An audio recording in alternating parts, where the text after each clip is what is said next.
On September 6, 1783, storm clouds gathered over the British outpost of Sandusky on the southern shore of Lake Erie, where Alexander McKee addressed a diverse conclave of warriors. Isidore Cheney, a British agent who coordinated Indian attacks against American rebels, Simon Girty, an Irish-descended interpreter who had lived with the Seneca since youth and gained a reputation as a venomous enemy of American revolutionaries, Tsindatin, a Huron chief who had strengthened his people by absorbing American prisoners of war into his community. Eminent among the group was Joseph Brant, a Mohawk known as a zealous British ally and defender of Indian sovereignty. A handful of other prominent chiefs and warriors joined them around the council fire, a solemn venue of deliberation. They represented 35 Indian nations from the Great Lakes region to Florida. These nations had little in common, except they had been allied with the British during the Revolutionary War. McKee bore news that matched the dismal weather. It was time to stop the fight.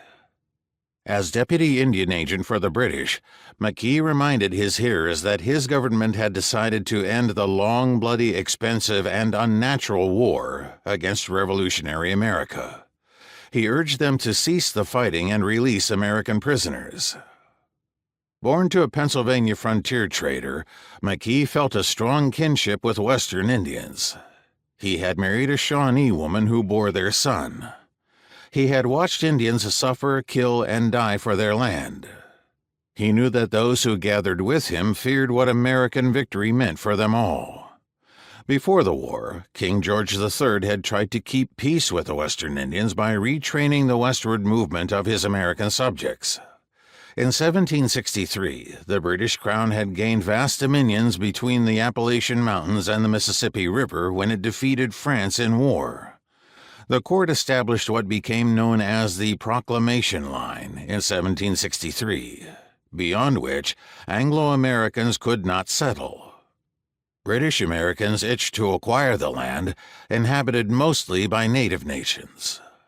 Many Indians expected that Americans would overrun their territory if the colonists managed to discard their imperial government. Once the Revolutionary War erupted, Indians across the continent calculated risks and chose sides. The Catawba of the Southwest and the Oneida near the Great Lakes allied with the rebel colonists. They hoped the Americans would respect their land and sovereignty in return. In the lower Mississippi Valley, some Chickasaw, Choctaw, and Cherokee groups managed a precarious neutrality.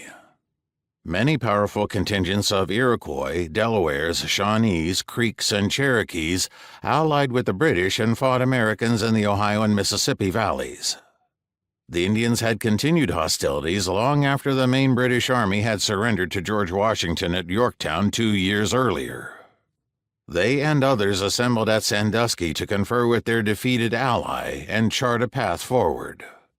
The fight must end, McKee declared.